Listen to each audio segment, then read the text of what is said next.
Good evening and welcome to the regular meeting for the Lompoc City Council for Tuesday, December 3rd, 2024. Madam Clerk, would you please call roll? Councilmember Ball. Here. Councilmember Starbuck. Present. Councilmember Vega. Here. Mayor Pro Tem Gilda Aiello. Here. Mayor Janelle Osborne. Here. Please rise for the invocation by Pastor John McIntosh, followed by the Pledge of Allegiance.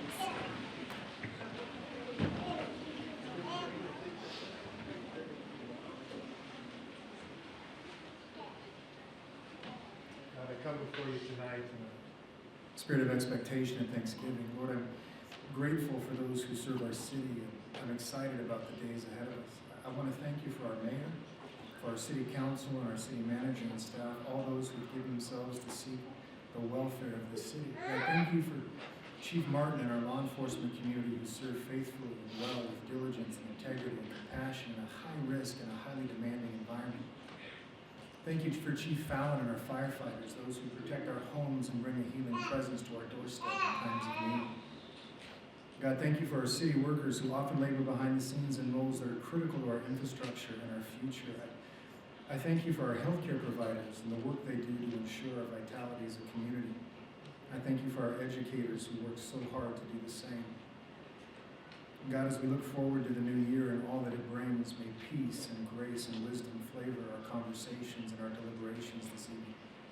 As our leaders, both those who are elected and appointed, make decisions that are critical, both for today and for tomorrow. It's your name that we ask these things and welcome your presence into this meeting. Amen. All right, I see a lot of students here who I know the pledge, so I want to hear you loud and clear, all right? Ready? Begin. I pledge allegiance to the flag of the United States of America and to the republic for which it stands, one nation, under God, indivisible, with liberty and justice for all. You are all welcome back anytime to lead the pledge. That was awesome. All right. Well, our council chambers are filled tonight because we have the presentations for Lompoc's United Boys and Girls Club Gold Card recipients. So what I'd like to do is invite all of the students forward and turn around and stand here in front of us and face the audience. And I'm going to go down to the podium.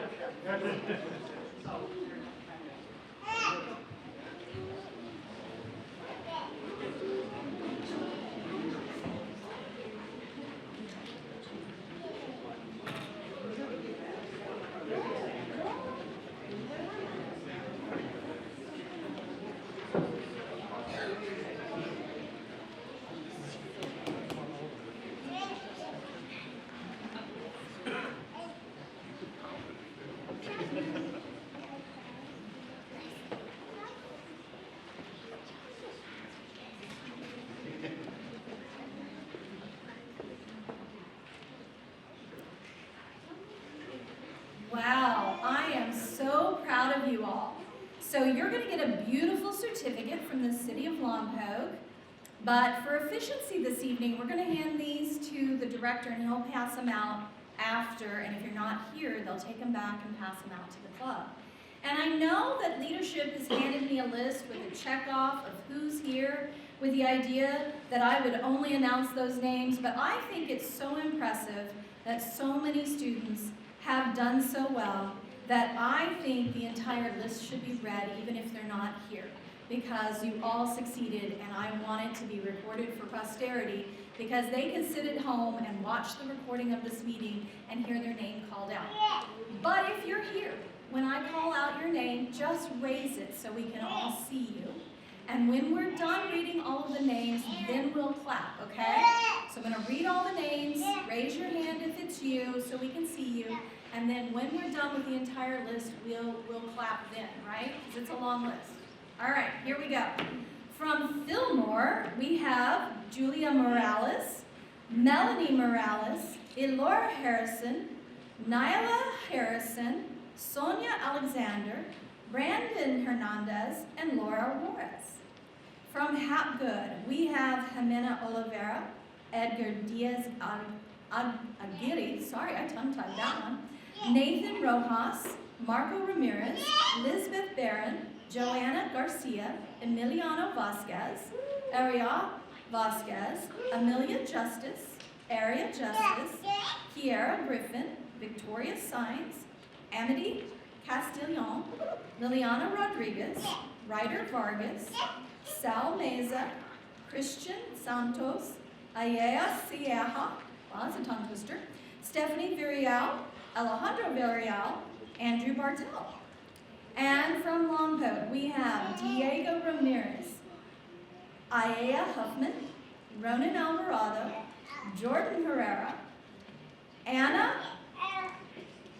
said that the way she likes it, Carveo, Nevia Garcia, Alexandria Barrier, Jacqueline Barrier, Callie Morello, Jordan Morello, Matthew Morella, Sophia Machoro, Andrea Machoro, Marcelo Cortez, Bodie Cruz, Ava Diaz, Abel Viray, Braylon Witt, Mateo Zavala, Christopher Steele, Ezekiel Duarte, Rio Duarte, Miguel Mendez, Jared Navarro, Alexander Rubio, Alejandro Navarro, Angelique Earl, Angel Guzman, Anthony Plata, Jameson McMillan, Gerson Monclares, Isabella Montezuma, Zachary Evans, Jonah Evans, Ethan Evans, Abel Robles, David Delgado, and Styles Huggins.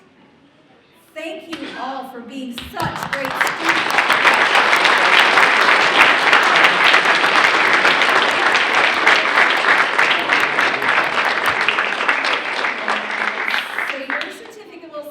Recognition of your achieving Gold Card status with the Lompoc Boys and Girls Club and making a solid commitment to school attendance and extracurricular activities.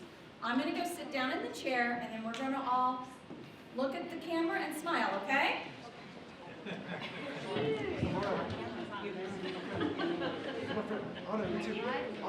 Push on in together there.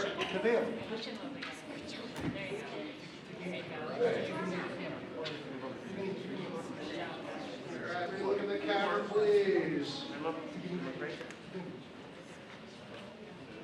Ready, set. 1, 2. Thank you very much.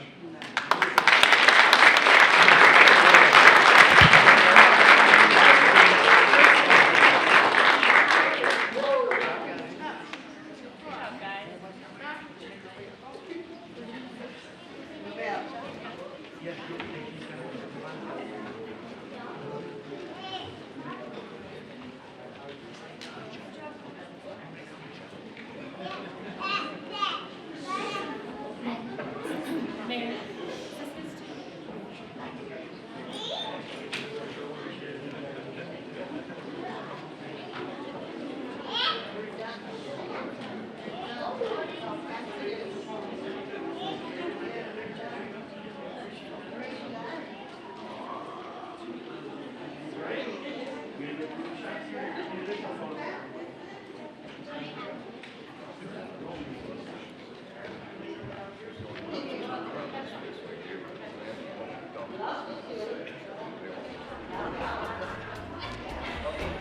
they all want to.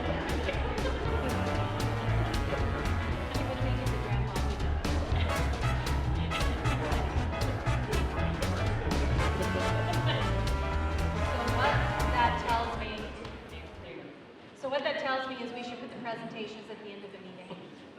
So the crowd sticks around. All right.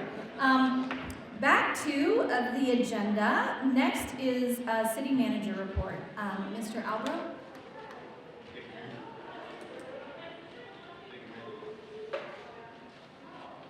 Which number are you? You're 3. There you go.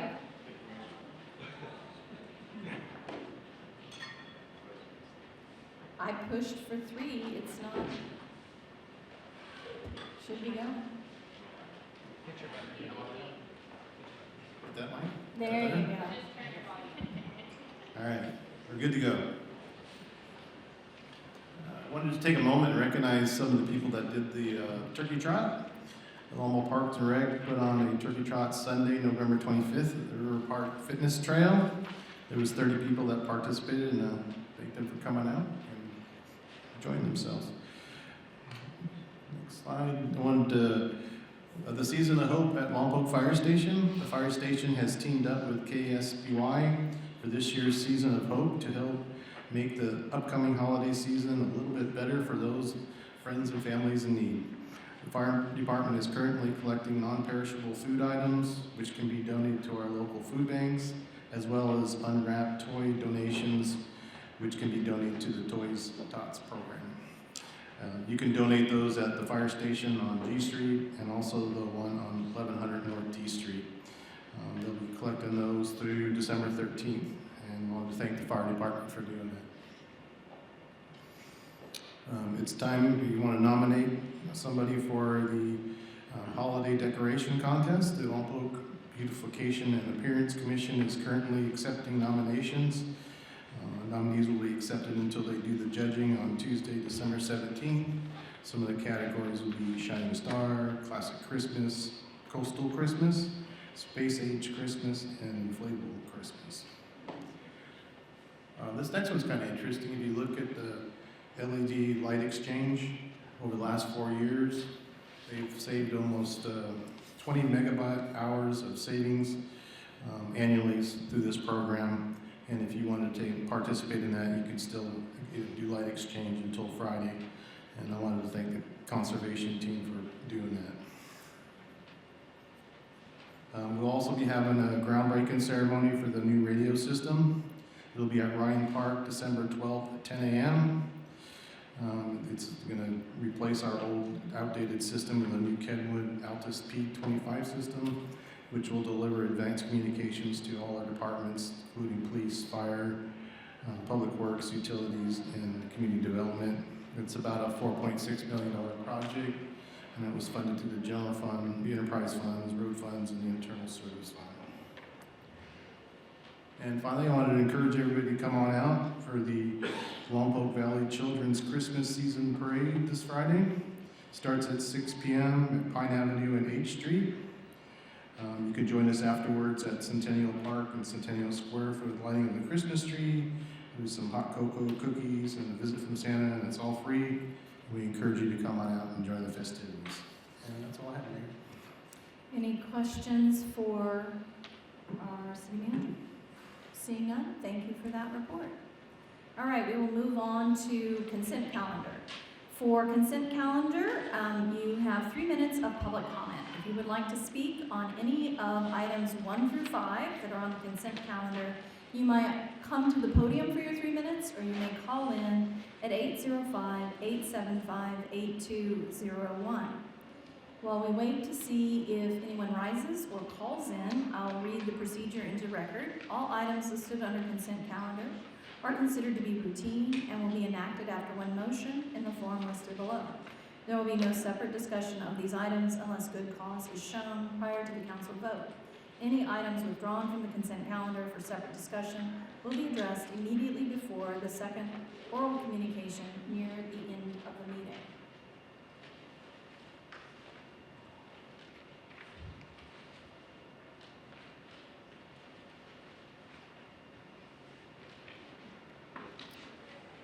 All right, seeing no one rise and seeing no one call in, we will close public comment on consent calendar, and I will bring it back to council to see if anyone has an item they'd like to remove or have any questions on, or entertain a motion.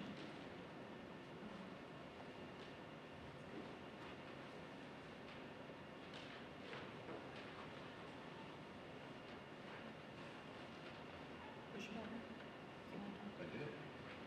It's not showing up on my screen. So I will just unmute it. You go ahead. Because you pushed the button, but it got reset, right? No. Okay. So I made a motion and it was seconded by Councilmember Ball. All right, so is that agreeable? Because I didn't hear anything, so, I want to make sure you actually made the motions and they're actually seconded. Would you prefer us to mention it in combination with? Right, but I think it's important for the public who may not realize we're on a new symbol system, that you still state your motion. I don't realize I'm on this yet. Well, you I'll did. make a motion, we accept consent calendar. Right, and I second the you motion. seconded.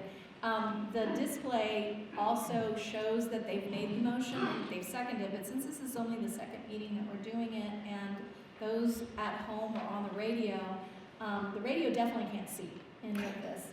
And so I think it's still important that we make the motion verbally while we're also pushing the button. And so asking that the mic be on so that you can make the motion as you're pushing the make the motion button.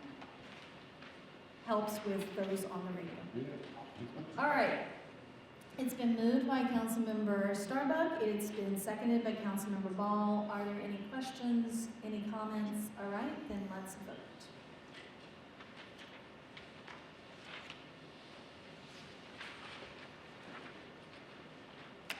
And it passes unanimously, 5 in favor, none opposed.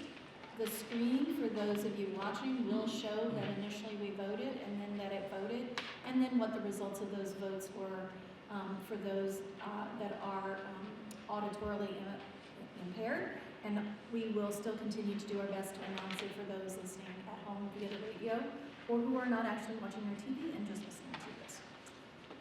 Next on the agenda is staff presentations, which we have none of this evening, so we'll move to general oral communications. This is your opportunity to speak to anything within the city parameters that is not currently on the agenda or an item on the agenda that you're not able to stay for. So if you'd like to speak, you may come to the podium for 3 minutes, or you may call 805-875-8201.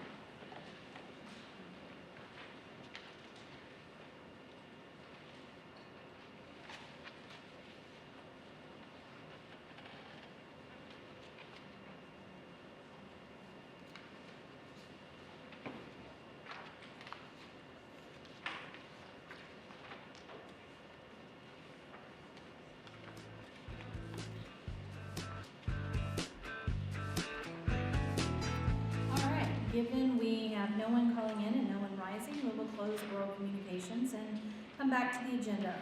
Item number 6 is a public hearing. City Council consideration of Planning Commission recommendations for approval of the environmental justice element to the 2030 general plan and adoption of resolution number 6725, parentheses 24. And we have Mr. Halverson, our planning manager, to provide us with the presentation. Good evening, Mayor, members of the council.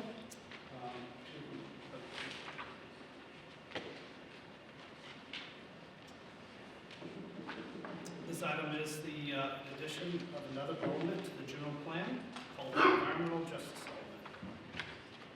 Tonight, we're asking you to consider Planning Commission recommendations for approval of the environmental justice element for the general plan, 2030 general plan, with the adoption of resolution number 6725. Before we get into a presentation by our consultant, Lydia Harnish, I'll have Michael Gibbons come up in just a moment. I just wanted to bring up the fact that we do have copies of the environmental justice element in the back by the Director of Public Works, Mike Luther, in case the public wants to follow along with the general plan element. There's also a copy of the final environmental impact report as well. This is a new topic for the city of Lompoc, so we're going to do our best to explain the importance and kind of go through a short presentation, relatively short. And I just also wanted to let you know that we're not alone. There's other areas in the county that have environmental justice elements. City of Guadalupe, the county is going through a process right now, and I intended probably about 5 months ago on the base as part of the Community Advisory Board, the Vandenberg Space Force Base is also going through environmental justice. The public process is occurring already. So with that in mind, we're going to go ahead and do a short presentation. Michael Gibbons with Lydia Harnish is going to take it away.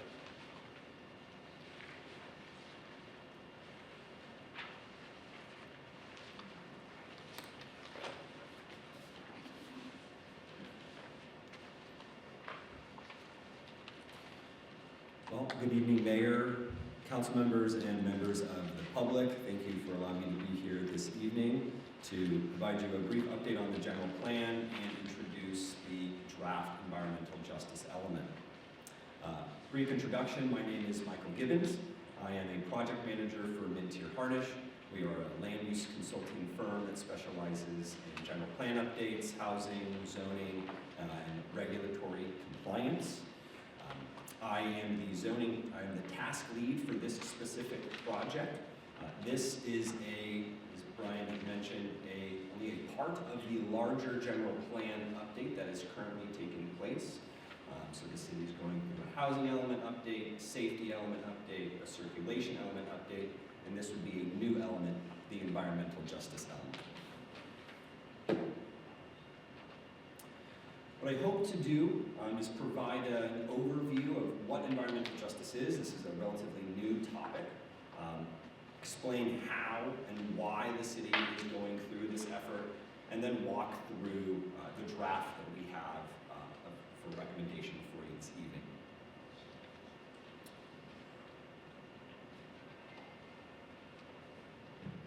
So, environmental justice is a relatively new topic, and if you look at California's history, and if you look at jurisdictions, really the intent behind environmental justice, as I'm sure you've heard the saying, is your zip code dictates your life expectancy.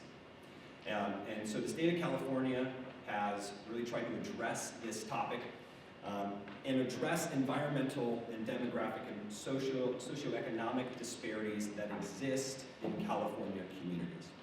And so the state defines environmental justice as the fair treatment of people of all races, cultures, and incomes with respect to the development, adoption, implementation, and enforcement of environmental laws, regulations, and policies. Now, the state has encouraged a long time that jurisdictions incorporate aspects of these planning topics into their general plans for years, but it wasn't until 2016 when the state mandated that jurisdictions actually incorporate this new topic into their general plan. The general plan, of course, being the comprehensive guide for a jurisdiction. Every county and city is required to have a general plan. Within that general plan, there are various chapters. We call those elements because we're planners and we like to make things confusing. And each of those chapters and elements have goals, policies, and programs for the various topics that they include. So land use, tonight we talk about environmental justice, but circulation, traffic, and safety. The state in 2016 passed SB 1000. It was the first state law of its kind, really to combat the environmental justice issues that the state has identified in cities and counties. The state has required really the planning division, community development department, to be the responsible party to incorporate these ideas and these policies. And as really planners are the ones that are at the first crack at land development, reviewing development plans, and have the ability to shape the jurisdiction from a physical fabric standpoint.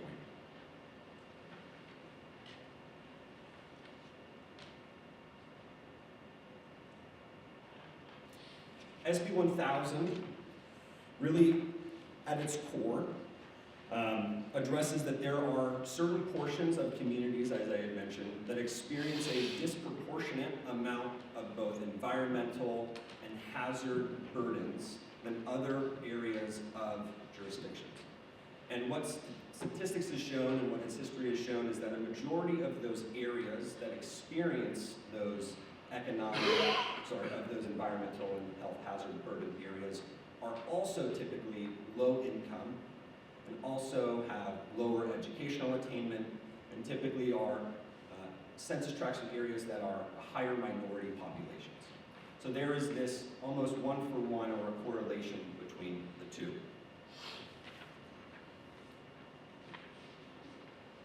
So what SB 1000 requires, and really what the state is requiring now, is twofold to combat this issue. And the first is the state is requiring that jurisdictions do a comprehensive land use analysis of the jurisdictional limits, so the city limits in this case, of all of the census tracts to determine if there are any census tracts or areas in the city that experience these disproportionate amount of environmental and hazard concerns. So examples of these hazards include pollution, pesticide use, traffic proximity, access to healthy foods, physical activity. And the state identifies and calls these areas, they define these as disadvantaged communities. And so I'll just briefly read the state's definition as it's an area identified that is low income and is disproportionately affected by environmental pollution and other hazards that can lead to negative health effects, exposures, and environmental degradation. The second step that really the state is requiring is that in addition to doing an analysis of your city to identify areas that might have a disproportionate amount of burdens, is to also adopt citywide goals, policies, and programs to help forward and break down any of those disparities.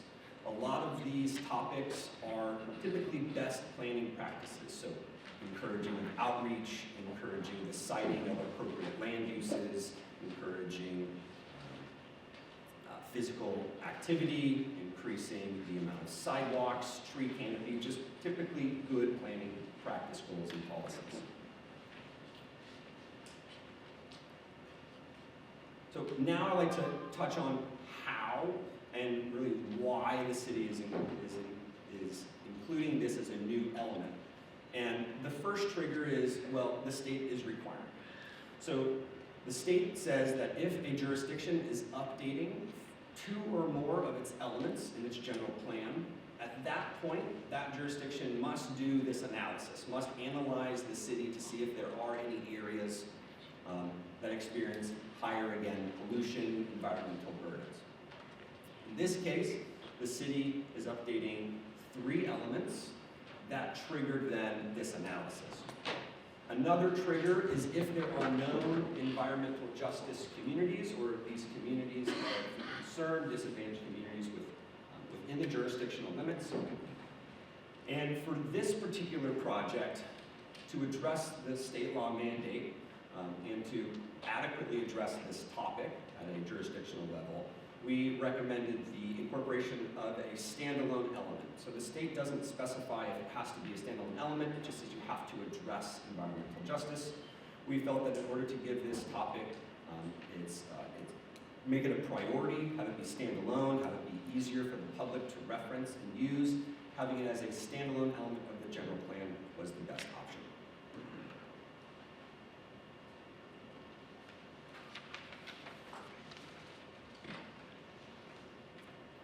So, how was the draft before you drafted? It first started with an in-house analysis, and I'll get into a little bit further, where we worked with your city staff to perform that citywide analysis of all of your census tracts. We pulled in various data sets that I will explain. We then took that draft to the Planning Commission. We actually facilitated 4 Planning Commission hearings with the Planning Commission.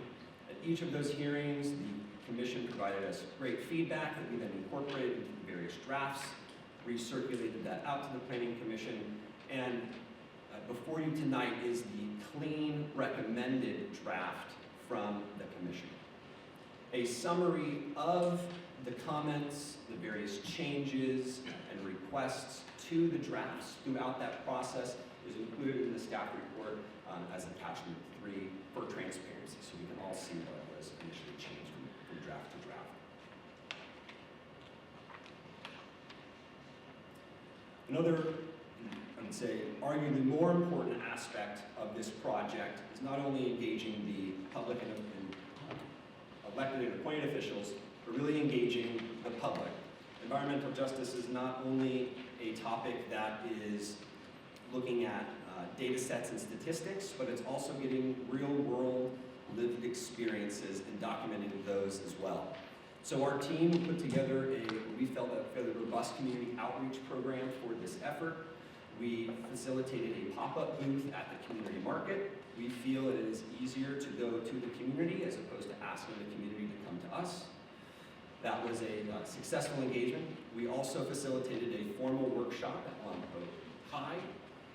We facilitated an online community survey. We also had physical versions of the survey as well. That was translated in Spanish to make it as easy to respond as possible. We also sent out regular e-blasts and newsletter updates. And we also did canvassing and physical flyering. So we went out to coffee shops, grocery stores, the Goodwill, community markets, and put out flyers announcing the various engagement efforts that we were facilitating, as well as the surveys that were available to take to provide input in the drafting of this element. Again, all materials that were produced, public engagement materials for this effort, were translated in both English and in Spanish. So I keep mentioning this analysis. The state requires this analysis. And in order to do that, we looked at two data sets. One is a state-provided data set that is provided by the California Office of Environmental Health Hazard Assessment. It's called Cal EnviroScreen 4.0. It's a wonderful tool. I would encourage you to go online and enter in a jurisdiction of your choosing to see the various scores of other jurisdictions in California. And then we also used a federally funded and provided data set called EJ Screen, and this is provided by the EPA. All of these data sets are backed up by census statistics and are frequently used and referenced for other methodologies throughout the planning process.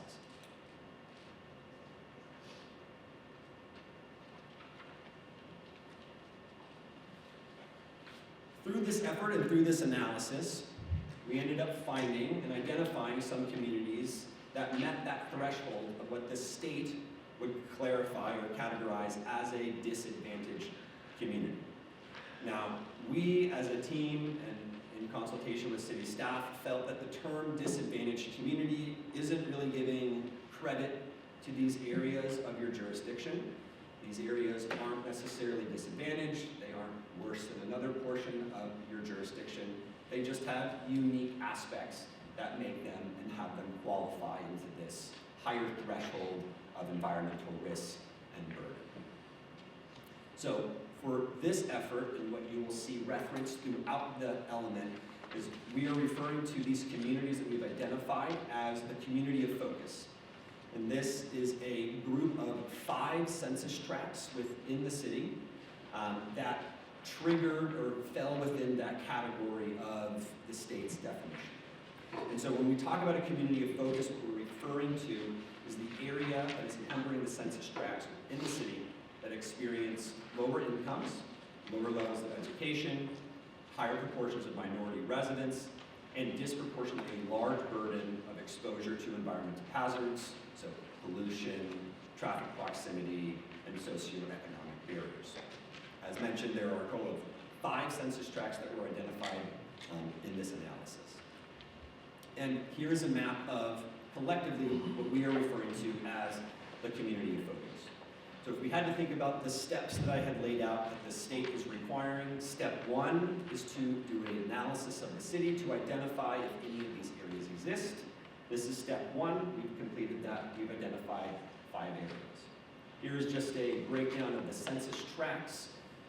This might be a little bit technical, but through this process, the city did go through a redistricting. So the initial data sets, there was only 4 census tracts, and then when you redistrict, you actually gain a census tract. So one of those, I think it was 2709 and 2710 actually were created into 2 census tracts. So a total of 5 census tracts in total we're calling the community of focus. So what we did is after identifying these areas, we then performed what we're calling a community profile. So we went through and we pulled demographic information relating to population density, race and ethnicity, what is the predominant language spoken at home, educational attainment, and compared those not only to the rest of the city, but to Santa Barbara County and to the state as a whole.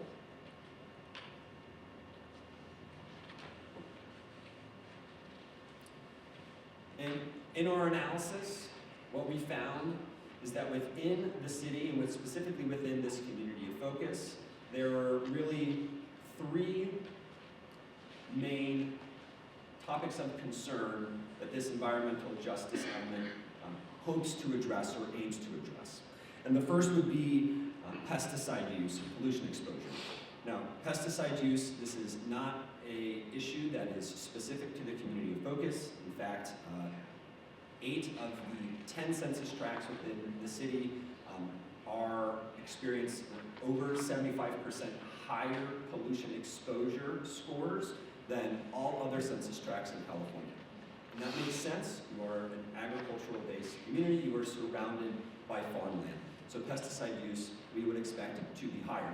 But the scores that we found, specifically within the community of focus, were quite concerning. So in your community of focus, 81% higher pollution exposure than all other census tracts in California.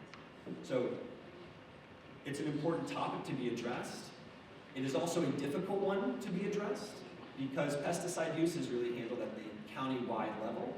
But what we've incorporated into your element is hoping to increase the education and the outreach so that people are more educated and aware of pesticide use and its potential impacts to your daily life. Another topic of concern that we had found in our analysis was traffic proximity. The community of focus is located on some of your major arterials and thoroughfares. So the traffic proximity, meaning the amount of homes or the density of population in relation to these thoroughfares was higher.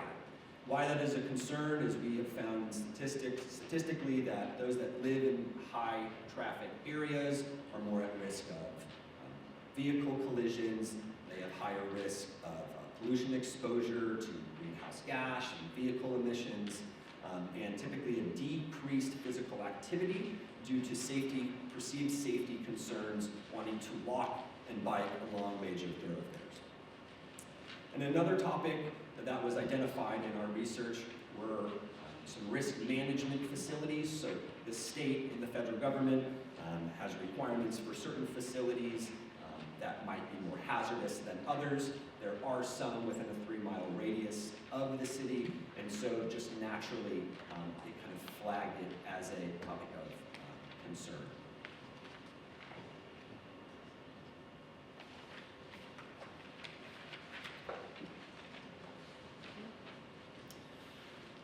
So getting to the second step, we're going to think about the 2-step process that the state requires. The second step is adopting goals, policies, and programs that are applicable citywide, so not just to the community of focus, that touch on these 6 topics. And the state is very specific. The state has, you have to adopt specific goals and policies and programs that address pollution exposure, community engagement, safe and sanitary housing, physical activity. Now that worked out for the city because in a lot of these cases, the city has goals and programs in its general plan that already address a multitude of these topics. Think of this general plan element as simply augmenting these topics or adding more specific goals and policies to these. So if we looked at pollution exposure, of course, pesticide, as I mentioned, pesticide exposure is a big topic of concern. So we have goals built in that encourage the city to work with the agricultural commission of the county to increase education, to get the word out about when sprays are happening, what are the types of pesticides that are being used. We also have goals that are encouraged through the planning and development process, that siting of new land uses or new developments is thoroughly vetted and thought through to make sure that we're not increasing any issues to pollution exposure. There are also goals related to healthy food access and supporting the community's ability to not only receive healthy foods, but healthy, affordable food access. So one of that includes continued support of the community market. There are also goals related to increasing the physical activity of residents. That's multifaceted, so that gets into increasing safety on the street, promoting walking and biking through the incorporation of wider sidewalks, and just general bike-to-bike improvements. Then we have a series of goals on increasing the amount of safe and sanitary housing within the jurisdiction, and then a series of goals related to engagement. And engagement is in here to really ensure that those that have been typically left out of the planning process are included, or those that typically aren't aware that planning or development is happening are included in the decision-making process. So in here we have goals of offering alternative meeting times and looking at different ways of encouraging translations, particularly Spanish translation in public meetings and materials. And we have goals, and we also have programs that further back that up. In total, this element is proposing a total of 5 programs, 5 new programs for the city. And they are directly related to the topics of concern that we found during our analysis. So, pesticide pollution, lead pollution, lead-based pollution was also flagged as a topic of concern within the city, because there is aging infrastructure, aging pipes, also lead-based paint. And so there is a program that the city would go after HUD grant program to assist homeowners in funding rehabilitation of their property to address lead-based issues and concerns. HUD puts out millions of dollars per year to address this concern specifically. Jurisdictions, all they have to do is apply for a grant for that funding. We also have a residential rehabilitation funding program in which the city will seek additional funding and grant funding outside of lead-based to help residents upkeep their home, change out windows, make upgrades, help repair their roof. This really comes down into a code enforcement issue to help rehabilitate properties that are potentially code enforcement cases. And this residential rehabilitation funding program, I wanted to mention, was one that the Planning Commission strongly encouraged. They wanted to see something that was more comprehensive, not specific just to lead-based paint. So a more comprehensive overall rehabilitation funding program for the city. As I mentioned, there's also a code enforcement program. You have a code enforcement. Currently, this program is just continuing support of your code enforcement. And then there was a program related to continuing your support of the emergency housing repair program, which is a city-specific program. And then a new program which is identifying resource gaps. So this would be conducted by Parks and Rec and your Community Development Department. Collectively, they would perform an analysis, again, another citywide analysis, looking at infrastructure, public facilities, to make sure that things are evenly spaced and evenly distributed throughout the city so that no one area is benefiting more than another.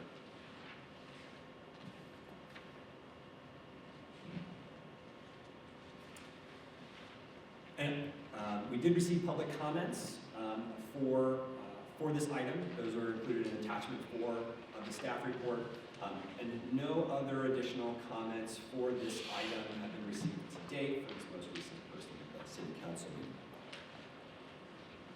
So our recommendation this evening is to certify the addendum to the 2030 General Plan Final Environmental Impact Report and adopt the environmental justice element of the 2030 General Plan, or provide additional direction for the team and for city staff.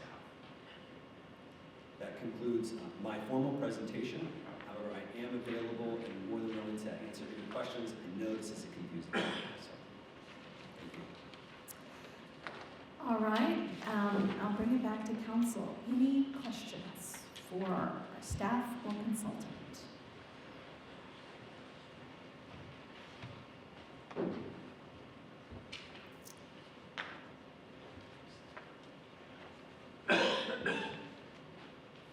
Councilmember Steinle.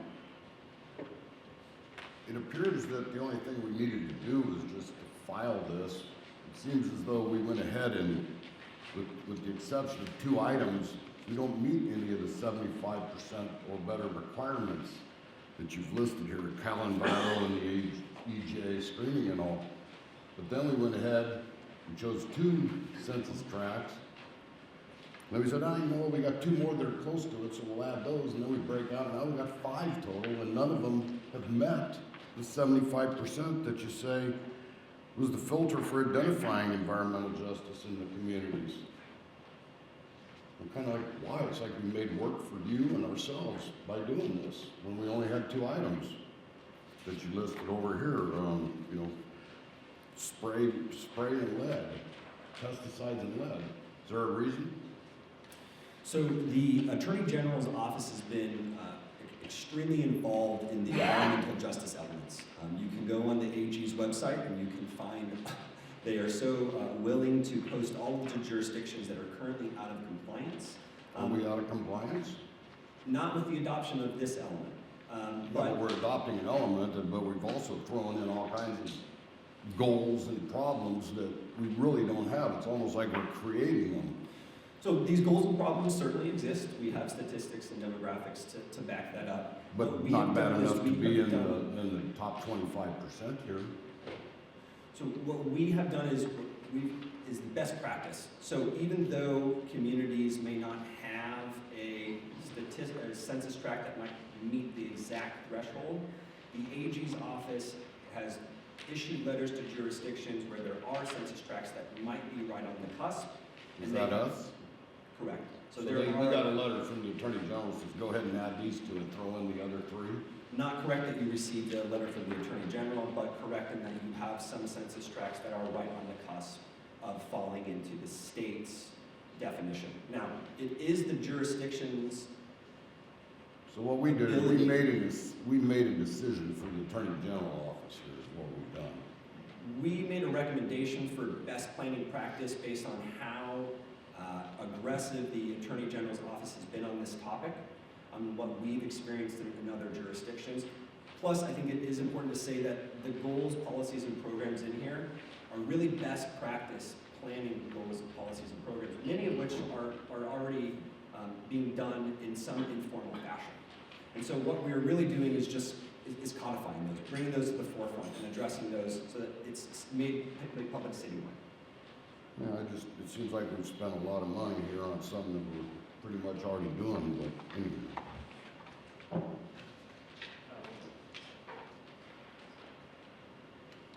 Any more? Councilmember Ball. So, I've got a couple of quick questions. These are a little bit random, but just going through some of the verbiage that's in there, and I thought I'd bring attention to a couple things. So, you know, obviously the environmental justice element is a new thing on the block. But there's a line here on page 1, down at the bottom, says the environmental justice element has the same weight as the other mandatory elements of the general plan and shall be internally consistent with the other elements. Can you remind me, is this important is this just as important as all of the other housing elements? Is the state treating it as such? So there are a certain number of elements that the state mandatory requires every jurisdiction to incorporate. It used to just be some of the basics: land use, circulation, safety, housing. Over the years, the state of California has taken a more proactive approach to planning, specifically land use planning, and has continued to add required elements, or the amount of required elements has grown. So if you took example, the Central Valley there required to analyze air quality as a required element. Environmental justice element is now one of those new state mandated elements. So it has to be addressed to some degree in some fashion. And internal consistency with all other elements and holding the same weight is really a state law requirement. All plans, programs, policies that the city has all have to be in compliance and consistent with your general plan. So they all have to, they can't be in conflict. So that's hoping that can Yeah, it's great. So it's important for us to treat with respect and understand. And getting some of this data isn't necessarily a bad thing if we're understanding some of the issues or what it means to be on the cusp in our community. This data is kind of showing us some of those issues. Is that correct? Correct. And this is really only focusing on the community of focus, these census tracts. But the city is also preparing its housing element. It was adopted by the council. It's waiting approval from the state. But that also provides a more in-depth analysis citywide of a lot of these same concerns: population, density, housing, and poverty status. So this is really focused on that community of focus as far as the demographics. The goals, policies, and programs, though, in this element apply citywide. Fair enough. I've got one other one, and this is a little bit random. And again, it's in this. It's a public document, and I'm assuming that no one puts a bunch of copy in here just to take up space. So if it's in here, it might be important. So I'm going to go to page 32. Now this is very specific. Now one of the things that I'm understanding that we've listed is something about lead paint, those issues, and also pesticide. Is that fair? Those two issues we're trying to focus on here in Lompoc. Correct. Okay, so I just want to point this out, and I'm not trying to open a can of worms, but I think knowledge is ultimately power, and maybe you can help me understand this. And I'm just going to put it out there. I don't know that there's a solution or a fix. I just think that people need to understand this. Halfway down, I'll start here. It says, it should be noted that 8 out of the 9 total census tracts in Lompoc have a Cal EnviroScreen 4.0 pesticide use percentile score of 74 or higher, demonstrating that pesticide exposure is a significant issue across the entire city of Lompoc, in addition to the community of focus. What does that mean? So pesticide use, what we wanted to make very clear is that pesticide use is not an issue that is only experienced and felt in the community of focus. The entire city experiences that. And that was also really, not only is the data showing that, but when we were going to the public engagement events, that was also something that was brought up many times. I can smell the pesticides, I can see it on my car at night. And so that was from a on the street view perspective. Not only statistically were we seeing that, but your residents were also bringing that up as a topic of concern. And so when we look, it further acknowledges that when we look at the data, and we can see that almost 90% of your census tracts, that actually tracks, that they are experiencing higher levels, and there is almost this correlation. Thank you for that. I just wanted to point out that, to your point, the community focus is dealing with some of their own unique challenges, perhaps in that area, that have been pretty well defined.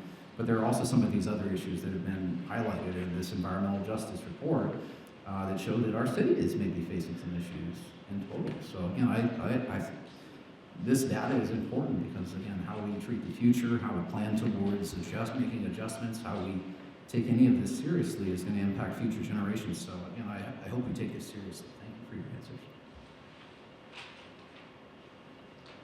Any more questions for staff or consultant?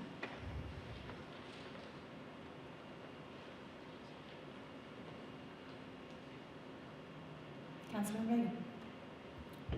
Excuse me, sir, thank you for the element. The other direction or other choices that we had, which it sounds like it's a mandatory element. So why is provide other direction in part of the staff report? Because there must be another direction we could have gone. Or can we go and adjust some of this? And are some of the shells that are in there mandatory? Because you know what it looks like here? It looks like what it is it's exactly what you said. It's a tool, and it's environmental justice. So it's basically a code enforcement tool to justify the regulation of any development or any other streets or whatever, as you said, such as streetscape, and you mentioned sometimes about biking and environmental. So it's a tool being used. So as Councilmember Ball brought up the fact that it's pesticide, but it's just it's a tool to justify putting in regulation, the way I see it. Okay, because you don't have a fix for the pesticide. And again, for the cost here, that's why I'm asking about the shells or the shoulds, because you hate to get stuck with something that was just because we didn't see how far this thing is planned out. Because it's on disadvantaged communities, lower income, who have, they really can't fight this, so basically they're stuck with it. When you brought up the fact that it's code enforcement, it's about roofs, it's about everything else. But for the public, it'd be nice to know if the expansion of Lompoc and decreasing the ag community actually gives us a better environment, because you brought up the pesticide. So basically we had the expansion that we're asking for from LAFCO, which have been turned down over and over again because it would take away ag land. So maybe you can answer some of those questions there. And basically, I'm just asking because I understand you guys are mandated with this, but I understand that it's also, I think the justice part of it is right here, and if people don't see it, they need to see it, because actually there's that additional cost to the develop here, and it's going to be another tool for you guys to actually redirect the way the state wants development. If I may, and then I'll hand it over to Planning Manager Sure. Mr. Halverson. I think you had mentioned just really one aspect of environmental justice. Yes, it focuses on the built environment, code enforcement, allowing people that don't necessarily have the means to rehabilitate their home, change out their windows. But it really goes beyond that. It goes on to community engagement. How do we get more people in these chambers to partake in meetings just like this and provide their input? How do we make that more approachable and easier for people? So yes, it's land use based to some degree. To answer your specific question, how or the requirement of these shalls, there's really no program, goal, or policy in here that the state is saying specifically you have to address. It is very locally specific down to local context. There are, however, these 6 topics that have to be addressed. What we've done is we've looked at what are the major concerns within the city from an environmental and hazard standpoint, and then we, in consultation with your staff and back and forth with your planning commission, honed in on what we felt were applicable and appropriate goals, policies, and programs to address those. There is nothing specifically in any of these shalls that the state is requiring you to. They are requiring you to do an analysis and address them. To the degree and how, though, is up to the discretion of the council. And I appreciate it. I just want us to be transparent on where we're going with this, because you said it's to attract people to come to the meeting, but you're going to attract people to come to the meeting because they have to, because you have an additional tool on the Planning Commission for enforcement that affects their housing, that affects everything. So that's kind of a roundabout way, say we're trying to make people want to come in, but it's because they have to come in if they want to do anything. So basically, I just want us to be at least transparent about it. I understand the element is required, and you guys just want approval, but I just want the people to understand it's really not on their behalf. It's basically going to be for someone that wants to do something, because you mentioned something about grants. Okay, so there's money and there's a fiscal cost to all this. So it's going to cost someone something to have this additional element in there, because it gives you another tool to do another impact report. I would say that no one is losing property rights. No one is losing the ability. There's nothing in this document that is mandating or requiring any financial burden on residents. This is really all of these that are in here are city promises, city policies for how you will review projects, how you will encourage public participation. But there are no goals, policies, and programs that would have an immediate detrimental effect. If anything, these are beneficial programs, good planning practices that we would really anticipate and encourage to see in all jurisdictions.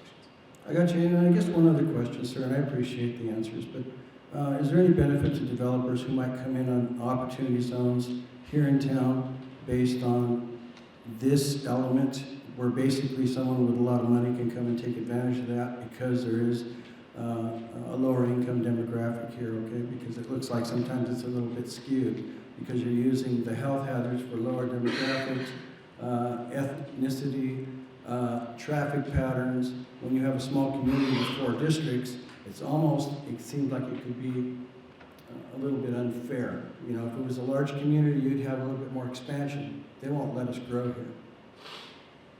So anyway, that was my question. Are there grants and extra funding for developers who want to go into an opportunity zone that would be benefit from these mandates here on environmental justice, because it will control how you build.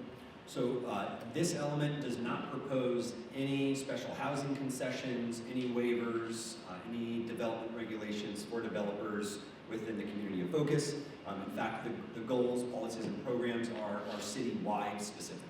So there's only one program that is specific to the community of focus. All others are trying to address environmental justice on a city-wide level. Now, there are, might be digressing, but there are opportunities for developers looking to construct low-income housing. They can apply for things like density bonuses, or there are streamlined state project approvals that sometimes, in order for the developer to qualify, there has to be in a certain census demographic or lower incomes. There's a series of thresholds for a variety of streamlined development projects that the state allows. But there's nothing specifically here that is mandating development or containing. I got you.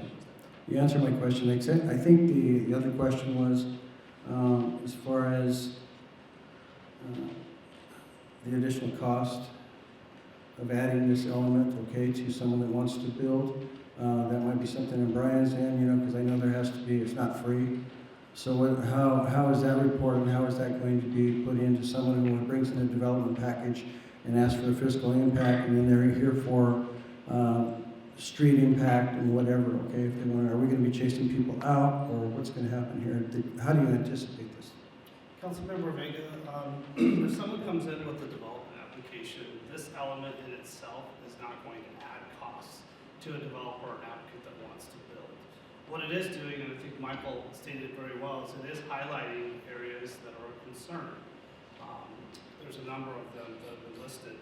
I just wanted to comment on the pesticide. Everybody knows that there's a lot of pesticides used, and we're surrounded by ag. Even one of the community meetings that we did, someone spoke at the community market with concerns regarding pesticide use. So just the fact that we're recognizing that is not necessarily going to help the city to grow in the ag areas. I just wanted to clarify that. But what it does do is it acknowledges that the pesticide use is a lot, and it does have an impact on the community. And secondly, I just wanted to state, because I think it's extremely important, we didn't do this effort just to spin our wheels. We did this effort because one, it's required, and two, there are new programs, new policies, and new goals in the general plan that we are not doing right now. Some of them we are doing, but some of them we're not doing. So it's important to clarify that, for example, we're not seeking funding right now for lead pipes and lead paint. So that's going to now trigger us to run out and get money on that.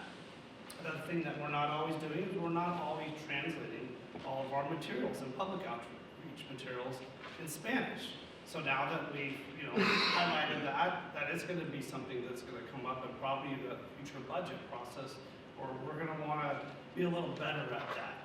So I just wanted to mention that, because it's not just we're doing all this and now the state wants us to come up with this element. There are things that we're not doing now. So. You guys, I know you guys are working hard to bring this so we can get this to fruition.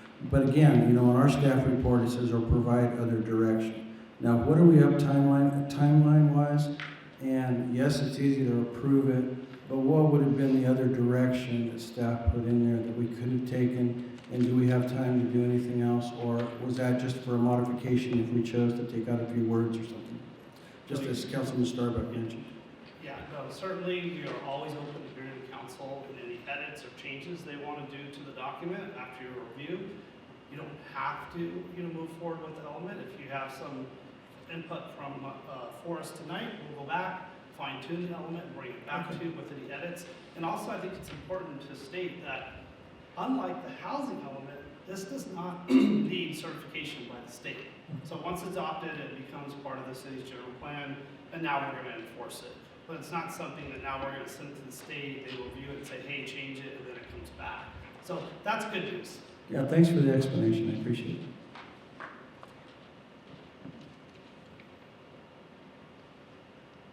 Councilmember Mariano.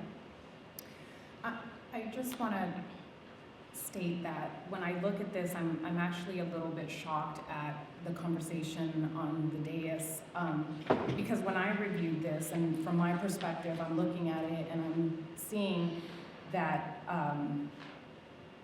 3 tracks are considered 84%, 82%, and 69% minority. So to hear people that are saying that's not in their best interest for us to identify goals that includes them in conversations, that includes them in decision making, that includes them in public outreach, public facilities, activities, I'm perplexed at that. And then to see that the proposed new programs that are being placed before us is 4 programs that I would think are so important for minority and low-income housing individuals that are in that particular quadrant that you put up in that particular area right in the center, it seems like right in the center of town. But lead-based paint remediation, I mean, that's not something that's gonna be put on a new developer.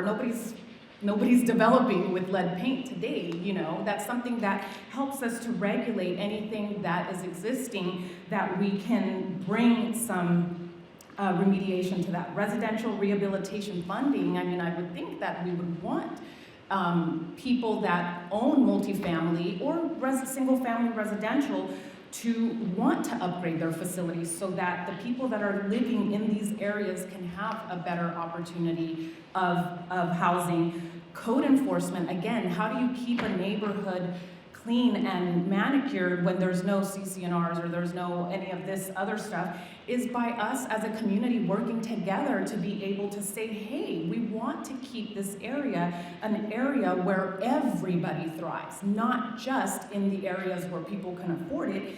An emergency housing repair program and resource gaps, so many people can use that. You know, so I'm really shocked that what I'm hearing from certain individuals on this council that are probably not minority or maybe don't consider themselves as low income are saying we didn't need to go that far. So we didn't need to go as far as just putting out 4 or 5 planning you know, programs that say, hey, even though we're not meeting that cuff yet, we're gonna put those on our radar and we're gonna make sure, because again, 84% of those living in those populated areas, 82% and 69% are minority, and guess what? Most of them are not here. And that is part of the problem. As much as we may not like it, a lot of Lompoc is minority and they don't feel like they have a voice, and I'm sorry, I don't see where this is a way for us to, you know, somehow do something negative to this community. Okay, if there are no further questions, we will move to public comment. If you would like to speak on item 6, you can come to the podium for 3 minutes, or you may call in at 805-875-8201. We are aware that the TV and streaming are having technical difficulties and are unstable, but that radio is working. So if you are watching or streaming it, we apologize, but you are still welcome to call in, and if you have a radio, you can tune in to 100.9. Thank you. Thanks for shouting out the correct number to my staff. And listen in. So there is an alternative, or you can come on down and hang out with us. The podium is open, and 3 minutes is your time.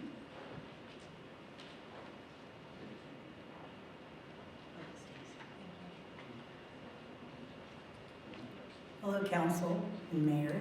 Karen Hallenstein, lifelong resident. I was just speaking on this topic today at the county dais. And something that I'm surprised hasn't been discussed in public is the encroachment on this community by the commercial strawberry growers with their non-sustainable practices of using the blow-and-go wind fans to change the seasons, which has never been done before. in my whole lifetime. People are being kept up at night. People who are commuters who have to drive early in the morning to go down to Santa Barbara and communities like Santa Maria. They're being woken up at night by these mobile bombs. They're not regulated. They run on propane, and they're cheap. They're not even using the modern technology. They're using these old windmills, and they're agitating the air so that it brings the temperature up, so it turns the environment more like summer when we have happy strawberries. And the fields that they're using are now fallow. I've done a study on this because I grew up next to these fields, and I knew the farmers personally, like Fred T. Hayes, who used sustainable practices, and he didn't have fallow fields like we now do. We have fallow fields. So why is this community not pushing back against the agricultural commissioner so that the residents in town can sleep through the night? That is an environmental justice question. Yes? Thank you.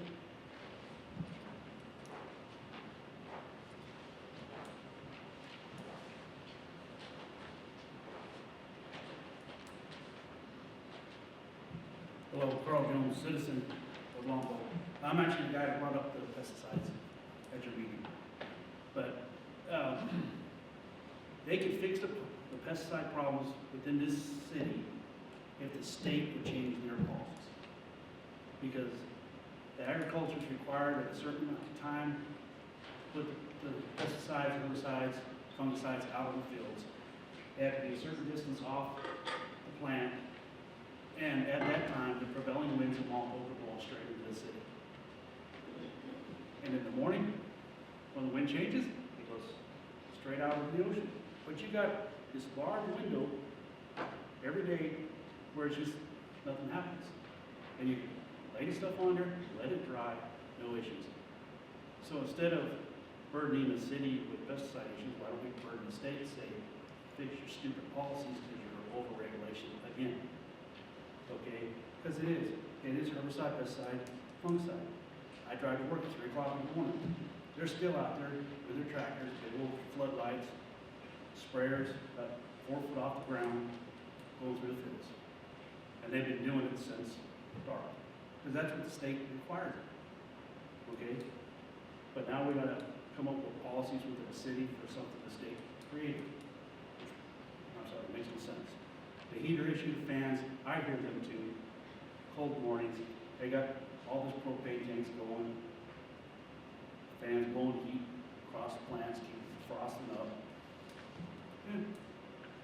Might be an issue, but in a state where we're saying you can't have gas for your home, but we can sure enough have it for cornfields. Make sure the little strawberry gets heated up. Once again, state issue, you know. Just makes no sense to me. It really doesn't. Lead-based paint. They have not been able to use lead-based paint in the United States since 1978. When you contact anybody about lead-based paints, environment, they say paint over it. You leave it in place, you scrape off the bigger chunks and paint over it.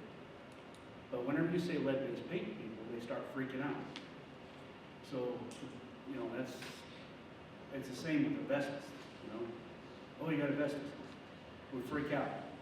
It costs people huge amounts of money to do anything, but at the end of the day, you talk to environmental agencies, they say leave it in place, cover it up, paint over it. If it's flooring, you put new flooring over the top of it. If it's asbestos, you know, that's the truth of that. Okay, but every time somebody brings up asbestos, lead-based paint, people freak out. You know, 1978 is a long time. Trust me. There's probably one house left in this city that hasn't been painted since then, with non-lead-based paint, so I don't really consider it to be that big of an issue. That's all I got to say. Thank you. Thank you.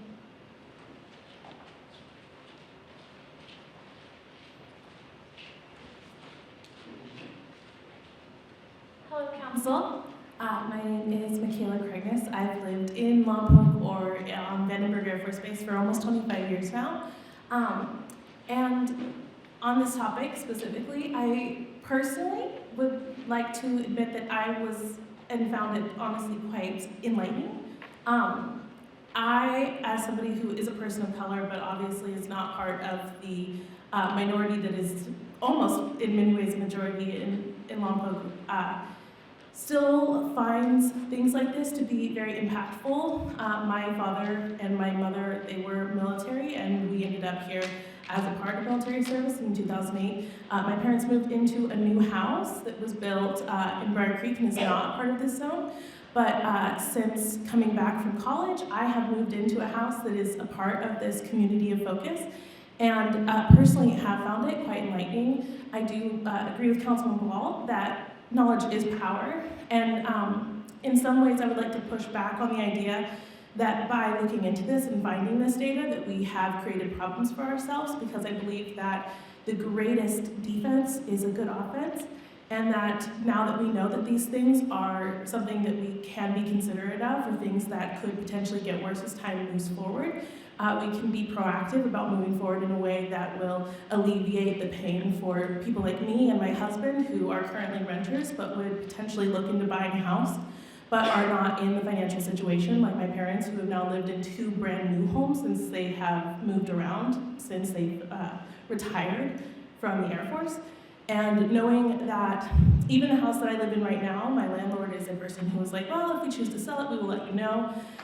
We even have seen ways where that house needs to be improved upon, and if we decided to take it on as our own, would need to put a substantial amount of money into fixing it. And if there's anything in any ways that we can find recourse to help us as people who are not necessarily as financially able, I would be personally grateful for anything that if we ran into, you see it on all the HGTV shows, people oftentimes when they try to make changes to their homes find problems that they didn't know existed. Not all homes have great bones, and anything that the city council could do to alleviate problems for people like myself if I choose to buy the home that I currently am renting, I would personally, just speaking for myself and my husband, would find that to be quite wonderful.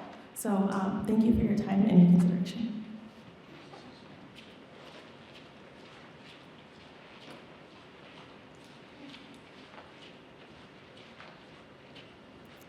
All right, thank you for all of your comments. Seeing no one call in, we will bring it back for either further discussion or motion or direction. So for me, as I depart, it's really important that we set ourselves up for success. Identifying current issues that impact the least among us the hardest is one of those ways we lift all of the community up. We are a very small community. For 44,000 people, we live in about 6 square miles. We're 11 square miles with the prison, but we're about 6 square miles.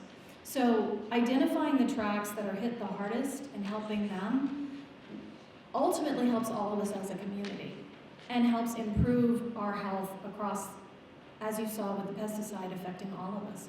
So putting into motion policies and ways to push back on the state, on the county, who actually have oversight on those pesticide issues, identifying it as a problem and saying we're doing what we can, but you control how this happens, you control these rules, gives us an additional voice, gives our residents an additional voice, where we can turn around and push back at the county and the state level and point out to them, look at the impact you're creating on our community, and it's beyond our control, so how do you help us address it? So that's one of the things this document does. And to Councilmember Ball and Councilmember Ayala's points, those individuals living in those conditions often don't have the bandwidth or the time to recognize the problem and advocate. So if you help identify, help provide the tools, we more likely will see them participate in local government. really get involved at our council meetings, participate on a commission or committee, and really begin to advocate for the changes and assist us on council with making those changes. So I think for us, the environmental justice element is a tool for us to help move our community forward, rather than saying you've identified problems and are creating problems. You've identified problems that already exist, need help, need solutions, and are giving us the tools to help those solve those problems and address it and find the resources to do it, and give us the advocacy and the lobbying tools to push back on some of the other entities that create the problems that we are seeing the results of burdening our community. So that's how I see this. I don't see it as a burden. I see it as part of us progressing and moving our community forward. Councilman Ball. Yeah, I was just going to say, you know, I definitely respect everyone up here at council, and, you know, if there are specific changes, I mean, if we've highlighted specific changes to a shall or should, I think we should entertain that now. But if there aren't specific changes, I'm entertaining making a motion, or I'd like to make a motion to certify this portion of the environmental justice. Thank you for that. So we have a motion by Councilmember Ball, Councilmember Aiello. Second. Councilmember Aiello Second. has seconded. Is there any further questions or comments before we take a vote?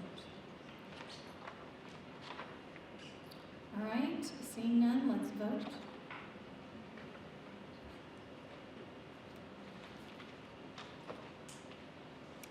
And that passes 4-1 with Veda voting against. So that passes, and we appreciate all the work from our consultant and staff on that important issue. All right, we will now move on to item number 7.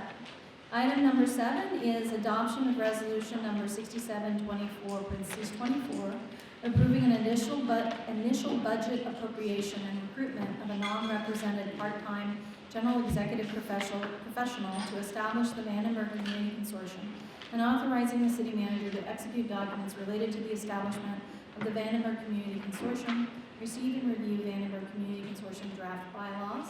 We have Stephen Valle, our senior administrative analyst, to present. Thank you for the introduction, Mayor Osborne. Good afternoon, council members, Lompoc community members. My name is Steve Valle, senior admin analyst for the city. And this is an exciting topic. I'm here to give a brief presentation on the Vandenberg Community Consortium, or what is proposed to be the Vandenberg Community Consortium. I'm going to discuss on why it is an important tool for the region's success, and propose that we approve a couple action items to help establish the Vandenberg Community Consortium. And so the VCC, what it really is a consortium of regional stakeholders that would be unified to discuss operations, items in the region that relate to Vandenberg. So unifying the stakeholders, supporting the missions and personnel of Vandenberg, pooling regional resources to increase effectiveness of various regional efforts. And really, one of the main top points that I think is important to the city is protecting and growing the economic impact of Vandenberg. At Vandenberg, as you'll see in a couple charts later on, they have a $4.5 billion economic impact in the community in Santa Barbara County. And I think keeping that as what this endeavor is helping with that, keeping that here and helping it grow. So the VCC is a tool. It would be a consortium of regional stakeholders, cities, counties, regional government. We'll dig into who that would be later on in the presentation. But having that group focus on shared goals as listed above. So here's one of 2 charts that shows the economic impact in the region stemming from Vandenberg. And this really gives a good high-level overview of how much the region benefits from having Vandenberg and its operations here in Loma Santa. again, with this slide, and there are two rows here that I wanted to point out, but this shows expansion scenarios, but it does give a good overview of what the total employment is stemming from Vandenberg's operations and the total economic output being around 4.6 billion, total employment being 13,000.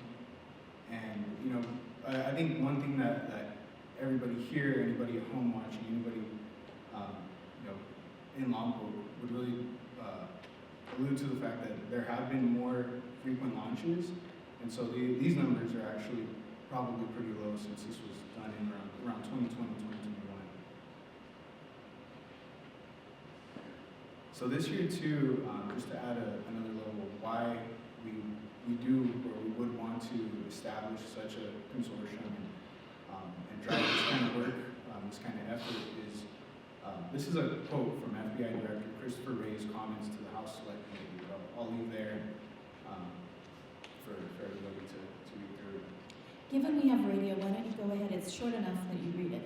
Deal. So the PRC, People's Republic of China, hackers are targeting our critical infrastructure, our water treatment plants, our electrical grid, our oil and natural gas pipelines, our transportation systems.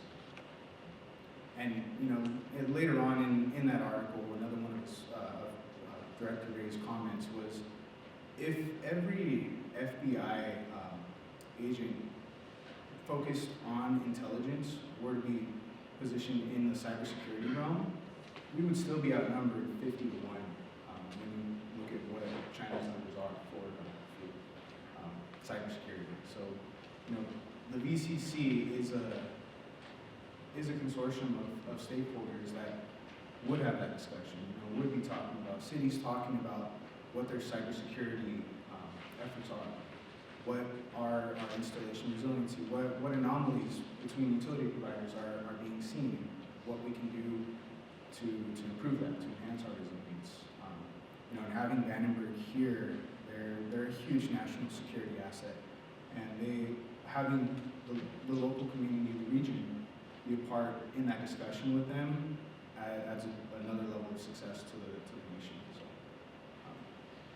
So the lines of effort through the VCC would be to increase regional and base critical infrastructure resilience, develop community partnerships with Vandenberg to make it easier to do business. Currently, we're working through the preparation of an IGSA, but extending that to the region and having more stakeholders be able to do business with Vandenberg. Improve quality of life for military and community members, so focusing on you know, those softer items, the spousal employment, schools, quality of schools, medical care, and other items that are noted by Vandenberg or by city regional stakeholders, anybody involved in this effort.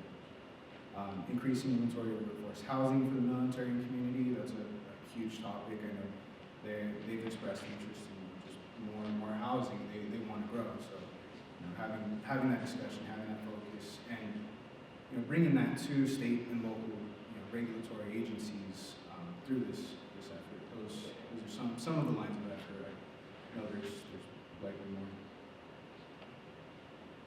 So here we did provide a draft bylaws of what the VCC would be for your review and comment.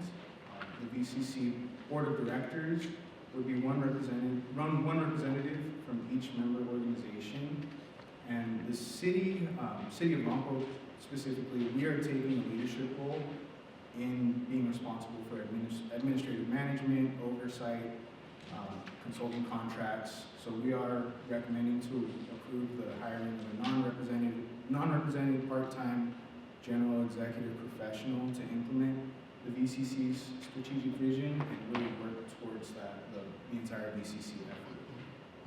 And there's some of the items there that person would be doing. So as of now, this list here is our 12 cities, 2 counties, and the base that have all expressed interest in being a part of the VCC in some form or fashion. Later on, you'll see a kind of a mock budget that shows the city and really the larger stakeholders, or the stakeholders that have more to gain or lose based on Vandenberg's success. So the city of Lompoc, Santa Maria, and the county of Santa Barbara are all taking a leadership role through the budget. These are all potential members, and stemming from the approval of Resolution 67-24-24, we would begin to implement. We would prepare an MOA and begin to implement what the VCC is. So we would hire that part-time person, and we would start working towards this. So other VCC stakeholders, as I alluded to before, counties, other government agencies, elected officials, organizations focused on economic development, utility providers, educational, medical sectors, tribes. I'm sure there's others. There's so many stakeholders. It's really a regional topic. So, and this would be a very inclusive way to have that open communication for any stakeholders, to have an open communication with Vandenberg and with the region. So this is an example budget, so VCC's first year budget. In the resolution, we're actually recommending $50,000, just because we're halfway through the budget year. We likely won't even go through that. And really the estimated revenues are going to offset likely around 80% for the first year, the first half a year. After that, we assume that we expect it to offset even more than 80%. However, right now we're focused on starting this up between local jurisdictions and then extending the opportunity out to other stakeholders. So right now it will be shared by jurisdictions. And so this is the annual budget that we're looking towards. And like I said, we're taking a leadership role. So we, part of our old CC study, our initial one that we focused on, it was noted that the city of Lompoc houses about 50% of the workforce population for Vandenberg. So, that being said, and the next higher up is Santa Barbara County and then the city of Santa Maria. So that's why we're recommending what we're recommending. So back to the recommendation, adoption of Resolution 6724, the budget appropriation will provide for the initial 6 months of the VCC's operations. The approval of recruitment for part-time executive professionals to lead the VCC, and also providing draft bylaws in case our council had any questions, concerns, comments prior to us forming this and getting the board of directors established. So in conclusion, and really one thing I wanted to highlight too is Vandenberg is one of the few military bases in the state that, if not the only base in the state, that does not have an organization like this focused solely on its success and bolstering public awareness of its military value. The current and former wing commanders have expressed that the creation of such an organization would be helpful to them in their outreach efforts to the region, to the communities. I know one commander had expressed had noted that it'd be sort of a belly button to the community. So this is something that really would help them be able to connect with the community better instead of one here, one there. And not only that, but it gives the community a stronger voice. When the cities of Lompoc, or when the city of Lompoc goes to APCD and talks to them about what issues or goes for or against whatever issues are happening at Vandenberg, it's really putting cities together, having the cities of Santa Maria, the county of Santa Barbara, the county of Santa Maria, the city of Lompoc all together. That's going to strengthen that voice, and that's going to help make change for the better for Vandenberg. So, that's really it there. Like I said, the net financial impact is minimal and will likely reduce as this gets established and time goes on. We're really excited for this. It's been a topic that's conversation topic between stakeholders for a while. And, I'd love to answer any questions that you guys have on this. Thank you, Stephen, for that presentation. Can you answer a couple of clarifying questions for me? What is an IGSA and how does it help us as a community? Yeah, so an IGSA, or Intergovernmental Service Agreement, is an agreement that you have, two governments have to provide services with each other or one for the other. So right now, what we're doing is establishing, putting together an IGSA with Vandenberg so that we can provide more services to them and really help them focus on their mission by focusing on our mission. So, things like street paving, we contract out, but we could likely expand that contract and focus on that as opposed to us doing our streets and them doing their streets. Painting, that's a service that we directly provide, so we could likely provide street painting at Vandenberg or on Vandenberg territory. Tree trimming, that's another one that's come up where we could provide that service, and it actually would help our general fund by creating a revenue or an avenue for revenue. So that's something that we're establishing right now, and we're hoping to get done pretty soon. Back to your cybersecurity comment, what impact is it for us to be next to a military base and be a full-service city, and why should we be concerned about cybersecurity attacks on us? All right. Well, there have been. I didn't prepare that in front of me, but there have been recent occurrences of hackers targeting water systems in the United States, and these are foreign adversaries that are targeting these systems. So currently, we're working to harden our infrastructure with the base. We're working through our OTC grant, a lot of utility infrastructure, grant-funded project. But a lot of our utility infrastructure, electric, water, wastewater, that IGSA is going to be very helpful. But I think it's not really a question of or a matter of the city and the base. This is a regional effort. This is a national effort. And so just having that open communication, having something established like this to bring up the topic of cybersecurity and say, hey, cities of Santa Maria, Lompoc, Sullivan, what are you guys doing about it? Maybe they can provide support, or they can provide occurrences. They can let us know, hey, this is how you can help us, and this is how we can help you. And I think through the economic impact, through their national security standing, they are helping us, and so we as a community need to help them. And then finally, you brought up the fact that Vandenberg's having issues regarding housing demands, jobs for spouses, evaluation of our schools and medical services.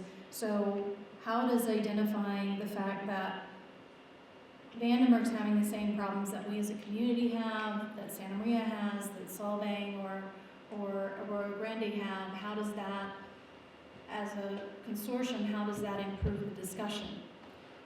So I think having that open discussion, housing is a great topic because it is a real topic that's affecting the enhancement of their operations out of Vandenberg. And I know it affects almost every organization on the Central Coast because it's very seldom that you find ample housing in any city here. Having that shared voice and bringing that voice to a table to those regulating agencies, to those that can make it easier. One huge one is, we can talk about LAFCO and our annexation attempts and how we have been turned down because we, not just because we are one voice, but I think having a stronger voice at that table will definitely help us. So having other communities, and really just having that. I was at a conference recently. It was a reach event, and the county, the SLO, and Santa Barbara County administrators had alluded to how important regionalism is and how having that regional vision will help with the city. It's having a vision for the region and working towards that vision. And I think this is an avenue to work towards that vision with an emphasis on how can we help Vandenberg, and specifically for Vandenberg's Space Force Base. So it's a stronger place. So to better understand that, while the organization advocates for the base, it's also advocating for each of the member communities on broader topics. Yes, yes.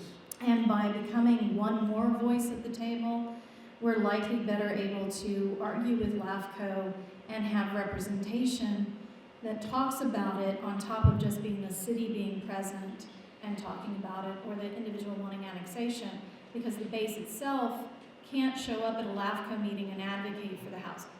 Yeah, and so you are correct. Okay. Not only that, but I think we talk about the success and the benefit and the growth, but we also want to talk about what an asset here in our region that can diminish. There's not really discussion about base closures, so to speak, nowadays, but mission realignments and the growing competition in Texas, Virginia, Colorado. I know there was a recent article about how there's ships out, docked out, and they can't come in because of the waves, and so now because of pollution regulations, ships that are going to go to Vandenberg have to go and port back, down south and come back, and it's those kind of things that we can say, hey, if we don't make it easier, or not necessarily easier, but if we don't have these discussions, if we just keep stomping our foot on Vandenberg, that's talking through the state size, we have an economic impact that can impact us if we lose, or if that's diminished, if launches are taken elsewhere. So we want to see them grow. We want to see them prosper to the benefit of the community.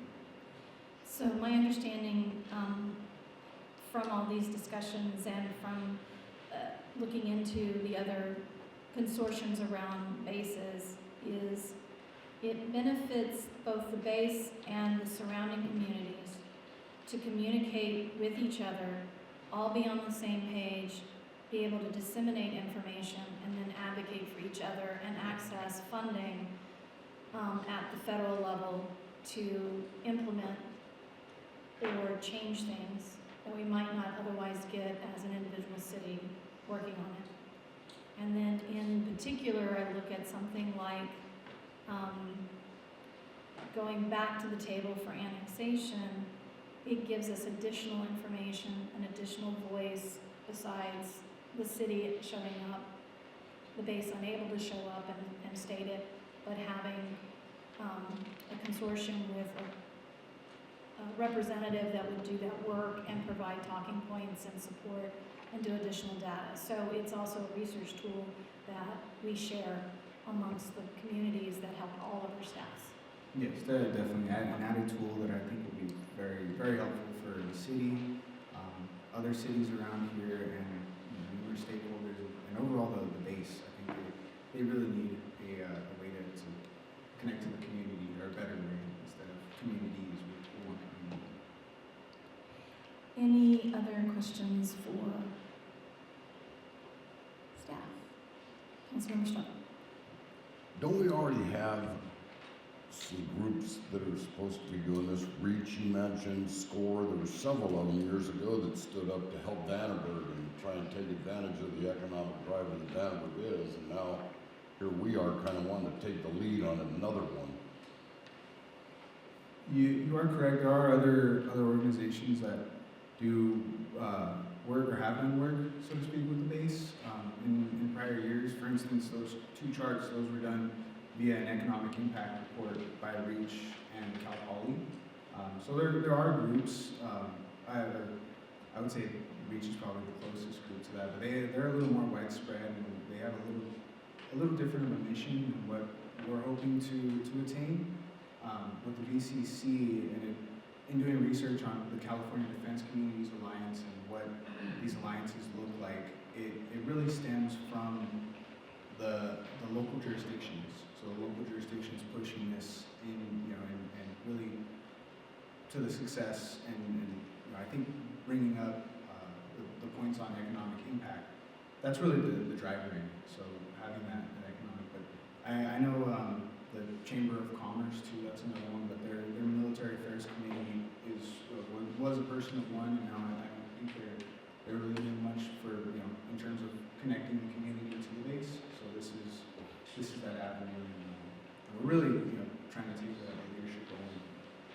So this could lead to base annexation then. I don't know if I would, I'd be so bold as to say yes. yes, We've and, got other places. I mean, if we're gonna put 50 grand in, we'll have some skin in the game here, right? well, there is one interesting, so you point that out. There's one interesting project we have going on with our current OCC grant. We're looking at some of the utilizing some of the base property for housing for base members. So Annex it on. That way we have a lot of beach. I think one thing to add is, as you look at, I've been doing the Association of Defense Communities for the last 3 years, and I think one of the takeaways, and Stephen touched on it with the FBI director's message, but it's also the military's message that we as cities need to start looking differently in how we're developing our budgets and how we can become more resilient. This is going to take a while, and having a regional approach and trying to educate everybody that when we start putting our budgets together, we need to start looking at them a little bit different. I know education is really important, but having a more resilient infrastructure, like if we were to lose our electric capacity, what would we do? How would we sustain ourselves if there really was a natural disaster or something happened? That's kind of the message that I keep getting from the DoD, is that we need to start looking at our infrastructure a little bit differently and be more resilient. So does that mean there's funding potentially to help us do that, but we need plans and to do it as a region is a better approach?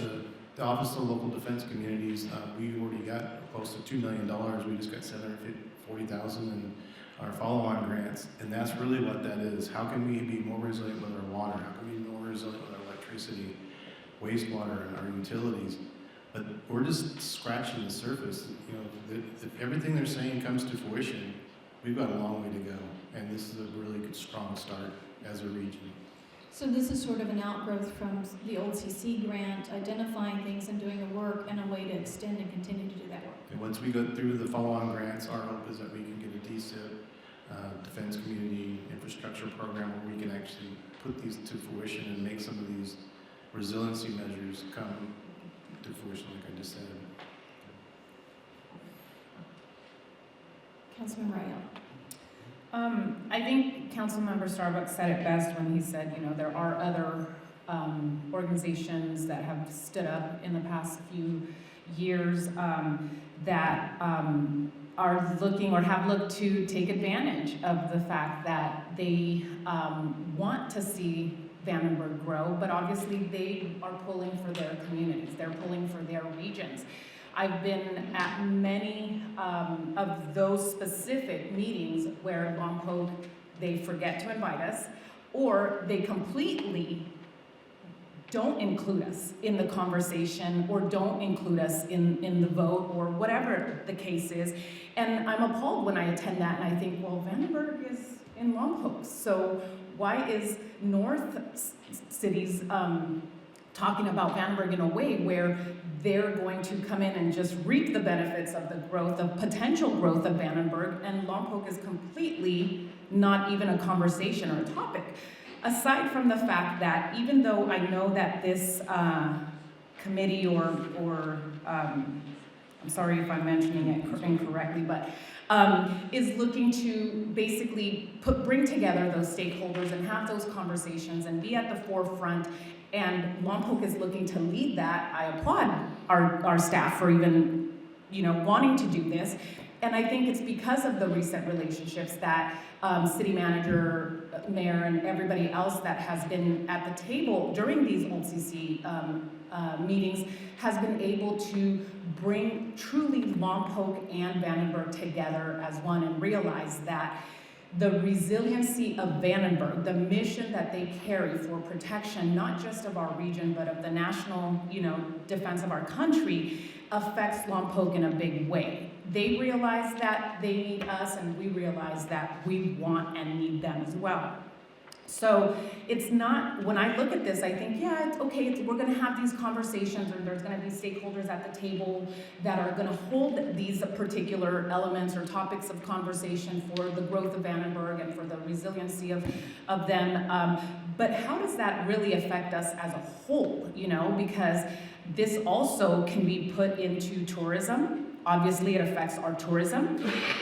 It affects our healthcare system because we are targeting areas that they've identified as areas of need and improvement that they desperately want us to help them with. You know, our education system, it's targeting our education system.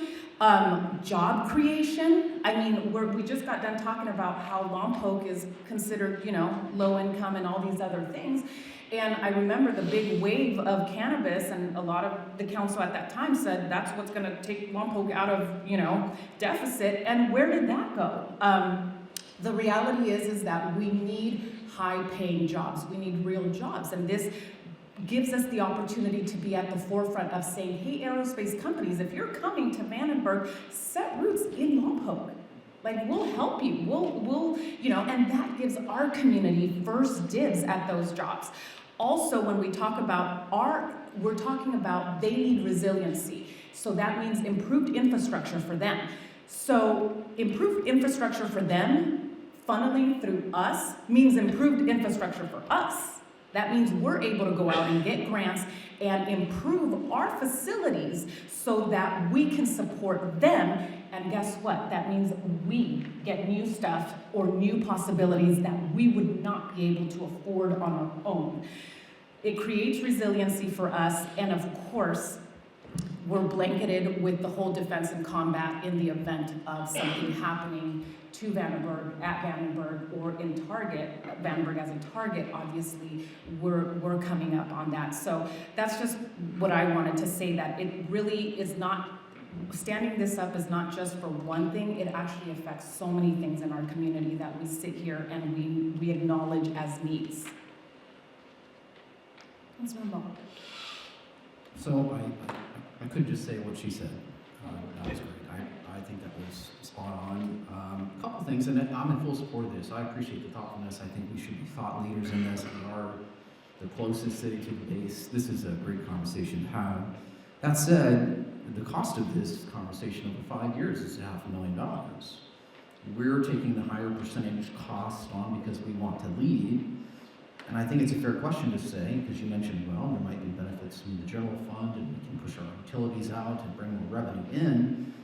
But if after 5 years we've just been having a lot of conversation and cities that have put in much less than we have gain equal benefits because of their participation, then I want us to be conscious of that. So I guess my question, rhetorical question of sorts, is where can we measure success for this and how soon? Meaning, should we say in 2.5 to 5 years, we should be able to say, well, at the very least, because of the creation of this, we checked a big box that helps this city, aside from the benefits of regional conversations and all that. Does that make sense? Yeah, oh yeah, definitely. And I think the measure of success or measures would be just all different levels of the community effort. You know, I know, and kind of going back to Councilmember Aiello's comment, we are so connected with Vandenberg on so many levels. It's kind of, you know, once you start thinking about it, and I know my neighbors, you know, the house next to me is rented out by people who go to training for 9 months, and then I get new neighbors, and you know, those kind of things. But you know, and another topic to bring up, the school district. You know, the school district being a part, or you know, having that connection with the base there, they were able to get decent grants to totally renovate the schools out on Vandenberg. So you know, items like that, I think you know, this is a long-term theme, and I know the amount is worthwhile to definitely discuss, and the measures of success for this particular endeavor will have to keep coming up, and we'll you know, we can come back with different updates on the VCC and what's going on with it. But I think sooner than later we'll see the benefit, and already we're seeing the benefit of having that conversation. And you know, like Dean had mentioned, we've received about $2 million in grants. So you know, that started 2019-ish or so with this entire endeavor. So keeping that conversation going, having regular updates, and seeing what that progress is, it'll be something to keep up on. But it is more I would say, and in the discussions for the formation of this, and discussing with different city leaders throughout the region, we've been that leader in this approach. I don't think we would have something stemming like this without our leadership. So just bringing everybody to the table and having other cities interested. I know I was at a meeting where one city leader said, "Man, I would have never known what the real threat to our critical infrastructure is unless we had this conversation." So just having this conversation, starting the work's barely started, it'll probably never end, but we're just keeping up on it and probably identifying what else needs to be done through the BCC. That's what we want to start now. Is what is the strategic vision? What is the strategic plan? What do we need to focus on? What is most critical now? What is the long term? That's really what the approval of the resolution will do, is give us those tools to start this process. So. I appreciate all that. I'm in full support. I think it's a great idea. I think to that point though, I think a lot of smart people can get in the room and talk a lot and have nothing to show for it in some cases. So I'm hopeful that we not only have strategic conversations, valuable conversations, but we as a city start to see some tangible results where we are beefing up our infrastructure, bringing in more revenue as a result of these strategic conversations. Thank you so much. And we are excited. We're currently working on our through our OTC grant funded projects. So electric lines, water lines, interconnections, so those kinds of things. Those will be they'll be coming up. So it is exciting, but something that to keep on. And Mayor, if I may, this may be slightly out of order. I just wanted to congratulate Stephen again, not only on a great presentation, giving us all the facts, but being a recent father to, I believe, your second child. So I know you're not getting much sleep, but that was a good presentation. So thank you. I tried. Councilmember Ayala. If I'm not mistaken, this is asking for an initial 6-month funding to basically get it started. Yes. Yeah, and I do want to say too, I know my question was going to be to state again how much we've received in funding already through the OCC to be able to do a lot of the surveying and to make that happen. So here's the thing, and what this is what I learned, is that in order for us to even apply for a lot of these major infrastructure grants, is we have to have a document that says we've surveyed the conditions or the equipment or whatever the situation is, and they have the need for it. And so that's what gets you in the door quicker for these grants to actually happen. So if we don't at least invest $50,000 and make ourselves the leaders of our own fate, then how will we ever have enough money to spend $2 million into surveying and identifying the needs of our community and putting them in a document that says, this is what we have that shows we've done the research and we are in need of these funds, and we are asking the federal government to support our mission or support our plan or support our infrastructure.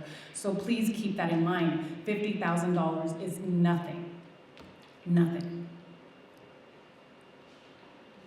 Well, and as I looked at the chart, it's not the only funding. You're hoping that the cities that have already said they're interested will come to the table, and because we've started it, are willing to contribute.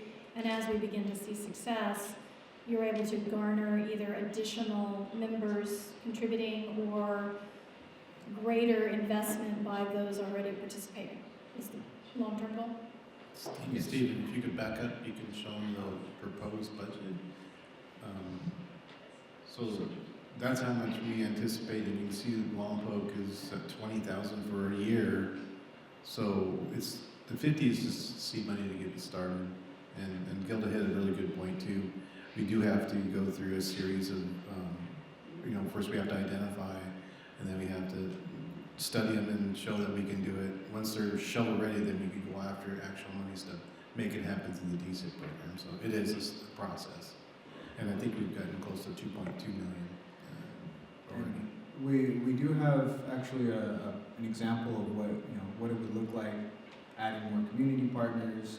We've kept it at the same amount at this one, but you know, with something like this, you bring in more partners, you bring in more stakeholders to the table, and our input. But really, what we're going to be garnishing from this is worthwhile. And we're copying basically what Travis did, Fairfield did with Travis Air Force Base. So. Any other questions before we go to public comment? All right, stand by in case there's any more. If you would like to speak on this item, you may either come to the podium for your 3 minutes, or you may call in at 805-875-8201, 805-875-8201.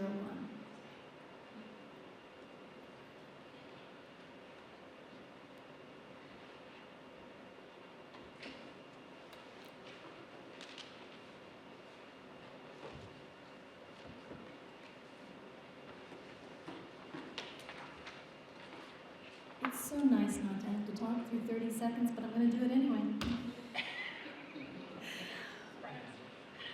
You know, audience is waiting for me to chat while we don't kill the air, but this new system means I don't have to. I don't know what to do. Seeing no one rise and no one call in, we will close public comment on this item and bring it back for council to either make a motion or ask more questions. All right, Councilmember Ball and Councilmember. Yes, I'd like to make a motion. I just want to get that on the record. Thank you. And Councilmember Ayala. I will second that. All right, it's been moved and seconded. Any other questions, concerns? If not, let's vote.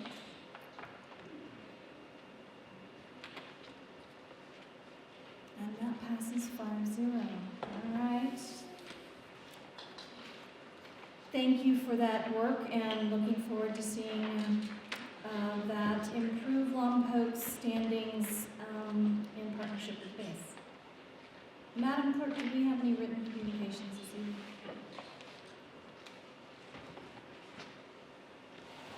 No, ma'am. All right.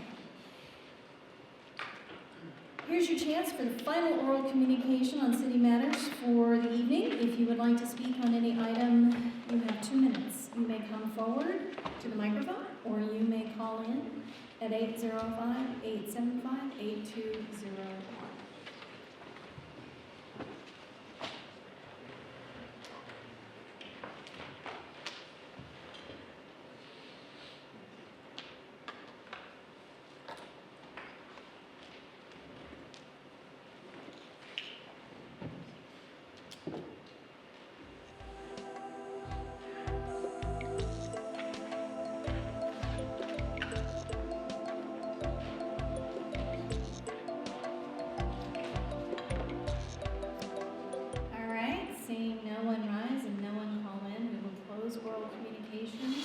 And bring it back to council for comments and reports. Councilmember Vega.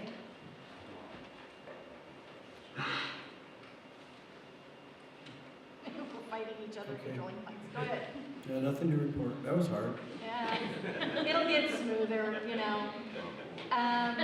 We were button fighting. Yeah, between the city clerk and I, she's trying to be helpful, and I'm trying to do the new thing I'm doing at the moment. Let's see, who do I next have on my list in torture? All right, Councilmember Stover. Oh, it did it all by itself, thanks. I have no reports. Thank you. Councilmember Ball. Oh, do I have a report?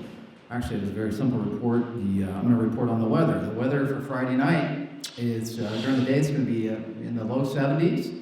As it gets closer to 6 o'clock, it's going to dip, though, a little bit into the low 50s and the high 40s. The reason I'm saying that is because the Christmas parade's happening, and you should be there to watch us. And, just in case, I don't want you to have to run back home and get your jacket, so bring an extra layer. That's all I have to report. Thank you. Councilmember Ayala. No reports.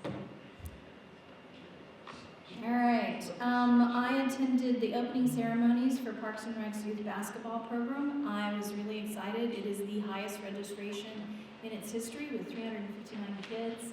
And I just want to thank all of the kids that are interested in basketball. It's one of my favorite sports. all of the parents being willing to take them to all the practices, all the games, to the coaches for volunteering their time, to all of the sponsors for contributing to support those teams, and let's not forget the referees. Please be kind to them. It is a kid's sport, and we're adults, and we need to model good behavior when it comes to the kids learning to play a team sport and respecting referees. It goes a long way. I see my police chief nodding his head, but if you learn to respect a referee, you might do better in law enforcement issues. So anyway, I just want to congratulate every kid and all the parents out there for putting your kids into the basketball program. I know city staff works really hard to put that on, and they're expanding, and it will also include a few teams from the Reese Del Mar School District will participate. They have a few teams, and they've expanded to include them into our program, so that's really exciting. The last meeting for the Lompoc Valley Chamber of Commerce Economic Development meeting was held for the year, and they will plan to have their next meeting in January, given it would regularly fall during the Christmas holidays. And then an early announcement. I know it seems a little early to be talking about it, but since we're talking about the Christmas parade, I definitely want the community to become aware of the Kwanzaa celebration that's being organized by the local churches is set for December 28th. So after Christmas, if you want to go out and have some fun and enjoy a multicultural celebration within the holiday season, on the 28th of Saturday, 6 to 8 p.m., there'll be a Kwanzaa celebration, and I'm trying to see, it will be hosted at the First Methodist Church of Lompoc. So something to do during that holiday season, and you want to get out of the house and get the kids busy. So I just wanted to say thank you to that group for organizing it. We will adjourn this meeting until the next regular meeting of the City Council, 6:30 p.m. on December 17th, 2024.